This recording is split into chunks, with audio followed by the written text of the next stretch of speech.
archives or whatever. Anyway, I'm Kyle Gatlin. I'm one of the pastors at Covenant, and we want to remind you that the month of September we are focusing in on relationship goals in the month of September on Sundays.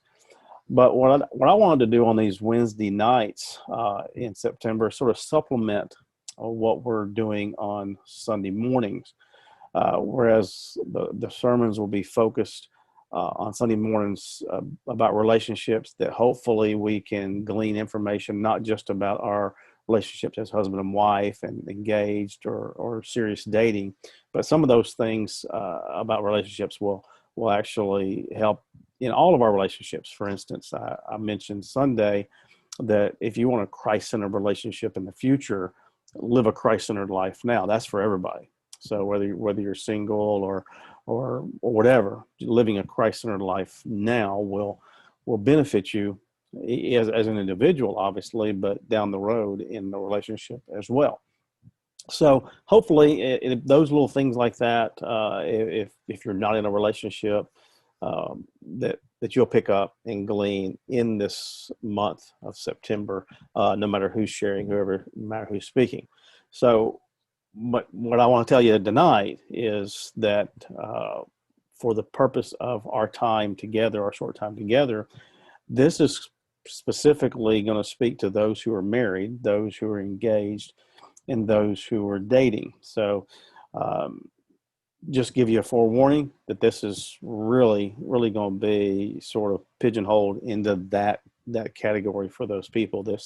These words tonight will be very specific, truthfully. So I just want to give you a heads up. So if you want to turn it off right now, if you don't care about it, I understand that that's what you might need to do.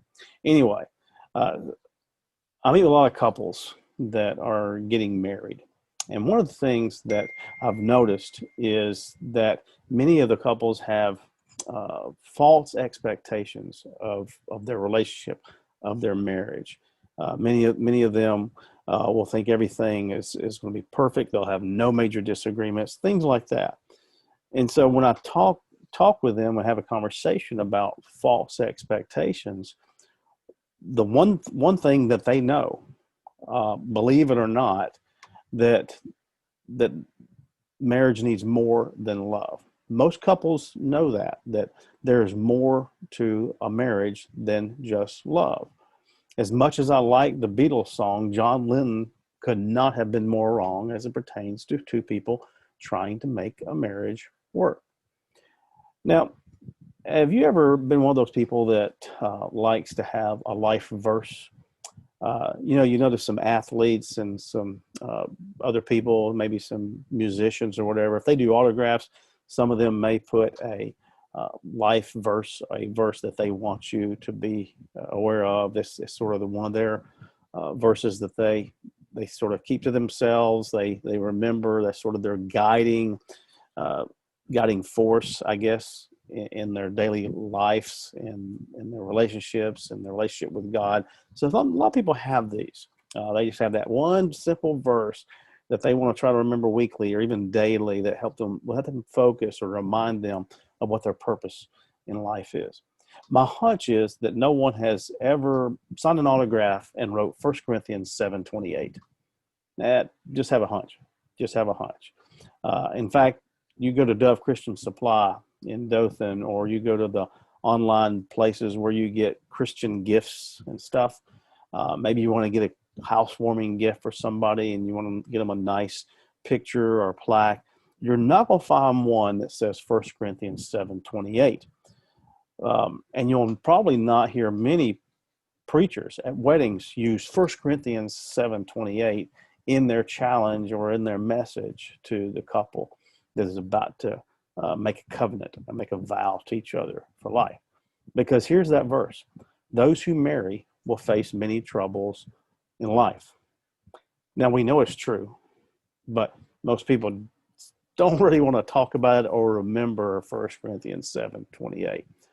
I believe many of the troubles that come in marriage comes about because of something we call the crazy cycle. I'm going to show you a graphic and just sort of talk about that a little bit. Here it is. Here's this graphic called the crazy cycle. What happens if the woman does not feel love, if she's not has not felt love from the man, she's going to react, and that reaction is going to be negative. It's not going to be happy reaction. It's going to be something negative and painful. And when she reacts, that does not send respect to her husband. And so when he reacts, it's interpreted as unloving to the wife, and which when she reacts, it's interpreted as no respect. And so he reacts. And so that cycle keeps going over and over again. All right. So that's the crazy cycle. So what I want to get you to understand is that this crazy cycle is sort of based on Ephesians 5:33. Paul talks about this love and respect relationship that couples have. Okay, and it's truth. It's out there. It's been out there for a while. Each one of you also must love his wife as he loves himself, and the wife must respect her husband. Okay, it's Ephesians 5:33. Each of you also must love his wife as he loves himself, and the wife must respect her husband. Now, we've had this verse, as long as we've had the Bible, yet most of our relationships really have not figured this out. You see, when a husband feels disrespected, he has a natural tendency to react in ways that feel unloving to his wife. When a wife feels unloved, she has a natural tendency to react in ways that feel disrespectful to her husband. Okay? Now, the wife, truthfully, is usually the one that sort of asks this question in her mind, and maybe to some other friends: does my husband love me as much as I love him? See, she knows she loves him, but she wonders at times if he loves her nearly as much. You see, in her opinion, he needs to change into a more sensitive and caring man so that she will know that he loves her, right? Unfortunately, a wife, it takes this usual approach of complaining and criticizing in order to motivate her husband to become more loving. Complaining and criticizing is a way to motivate the husband to become more loving. The odds of this working are about the same as the odds of us not seeing a political ad between now and the 1st of November. Now, the husband rarely questions his wife's love for him. Now, he may question if she likes him, because he is interpreting that dislike as disrespect and even contempt. That's how it's sort of coming through. She doesn't like me. Yeah, I know she loves me, but she doesn't like me because he is feeling disrespected and maybe even contempt.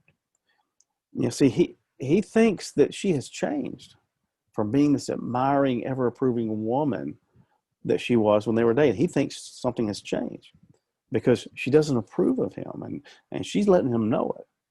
So the husband then makes a decision to motivate his wife to become more respectful to him by acting in unloving ways. This is about as successful as telling an Alabamian to fast from football for the entire fall. Now, the passage in Ephesians is teaching us the woman's primary need is for love, and the man's primary need is for respect. The husband must love his wife as he loves himself, and the wife must respect her husband. This is not a suggestion. This is a command. And so you got to know by now that the word love that Paul mentions here is unconditional love. It's agape, for those of you who keep up with that type of stuff. And the wording in this passage strongly suggests that the husband should receive unconditional respect. So the husband unconditionally loves his wife, and the wife should unconditionally respect her husband. But Paul isn't the only one we need to hear from.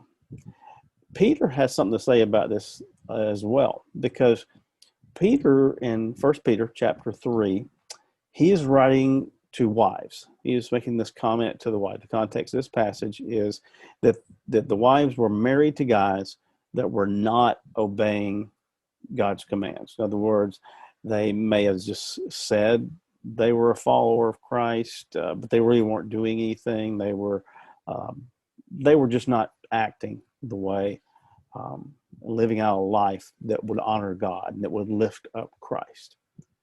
And so Peter said, they may be won. They, meaning the husbands.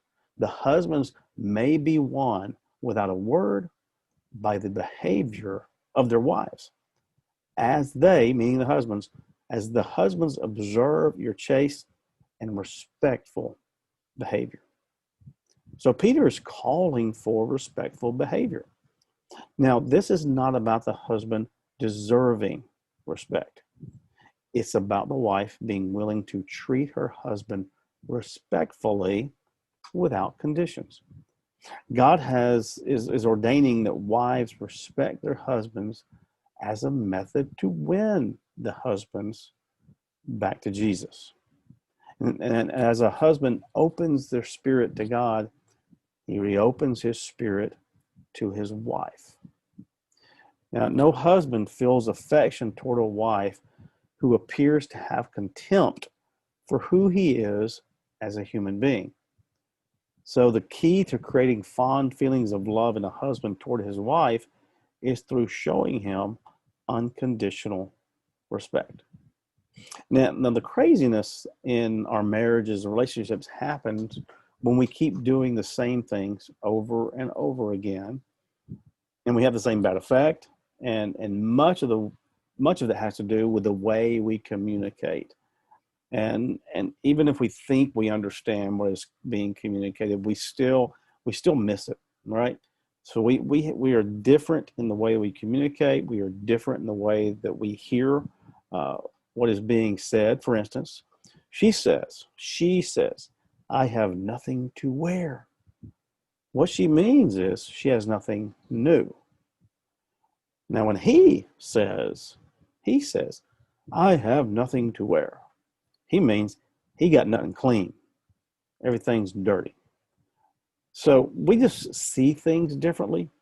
We see things, male and female see things out of our own needs and out of our own perceptions. Which is why, listen, this is why the woman is not commanded to unconditionally love her husband. Did you catch that? The woman is not commanded to unconditionally love her husband.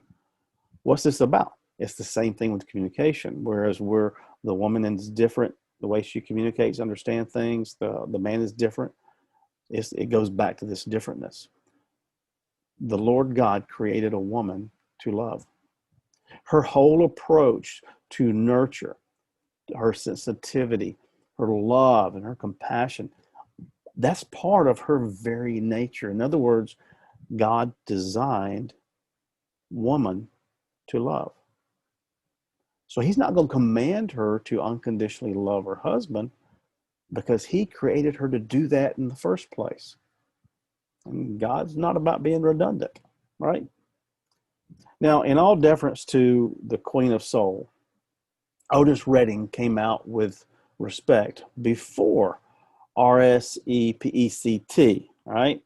So you don't believe me? Well, listen to this, okay? I'm getting there. Hold on. Here we go. I want you to do, just give it respect.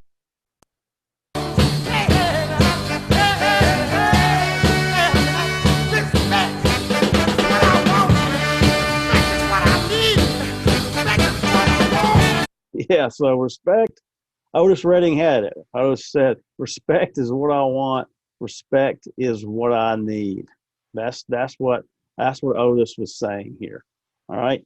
So he is reminding us, he is reminding us that as much as Aretha Franklin saying that women need that RSPECT, he said the men, we got to have it. We have got to have it. What was interesting, there was a study done, 400 men. Basically, that 400 men were asked a question. They were given two different scenarios, and they had to choose which one of these two. If you had to choose, which one, okay? And these were two negative experiences. And they had to choose which one they would go through. Here's the first one. The first option, to be left alone and unloved in the world. To be left alone and unloved in the world. That was their first option. You know what the second one was? To feel inadequate and disrespected by everyone. All right, so two options. Be left alone and unloved in the world, or to feel inadequate and disrespected by everyone. In other words, you would be around people in number two. In number one, you'd be around no one. Number one, left alone, unloved. You're not with anyone. Number two, to feel inadequate and disrespected by everyone. In other words, you're surrounded by people. 74% of the men chose to be alone and unloved. 74%. 3 out of 4 chose to be alone and unloved. Here's a good analogy for this. It's like water and food. We need both, but we can live longer without food than we can without water. So for men, love is like food. Respect is like water. Respect is the key to motivating a husband. I want to go back to 1 Peter 3, because Peter goes on to tell husbands to live in an understanding way with their wives and show her honor as a fellow heir of the grace of life, 1 Peter 3:7. And that's telling them that the men to value and prize their wives as equals within the grace of God. Okay? So there's two or three things to pick up on here, but the biggest thing is to love and respect. We love our wives. We respect our husbands. What does that look like? I think we'll go into a little bit deeper of this command, a little bit deeper in the couple of weeks we have coming up. But I do want to just let you think about this, okay? If the wife waits for her husband to show love before showing him respect, and the husband waits for the wife to show respect before loving her, then we've missed it. And our relationship is going to end up in that crazy cycle over and over. I said Sunday that that marriage is not a 50-50 partnership. It's both giving 100%. It's 100-100. And when we both give 100%, you know what happens? That crazy cycle will turn into a super relationship cycle, the one that we want to be a part of, the one that will thrive, the one that will continue to honor God. And as we, again, that triangle, we go closer and closer to God, we get closer and closer to each other, that will happen as well. We can get into this day-to-day lives of loving our wives and respecting our husbands. And so we'll delve in a little bit more about this in the days to come, the Wednesdays to come. Let me put it that way.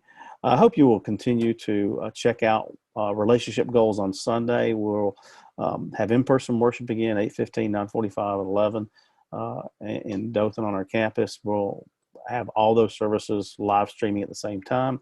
Then we'll offer Sunday night at 6:30, Monday night at 6:30, another live stream opportunity, or you can interact and prayer requests, all that stuff. So we have those options available. I hope that you'll take time to catch us in one of those ways.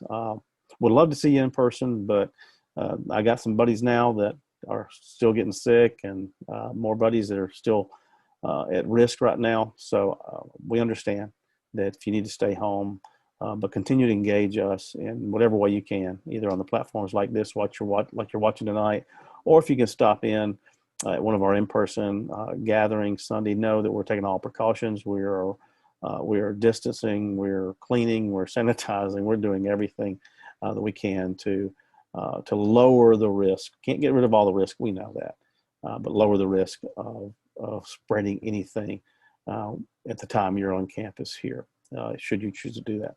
So thank you. God bless. May He continue to speak to us. May He continue to encourage us in our relationships.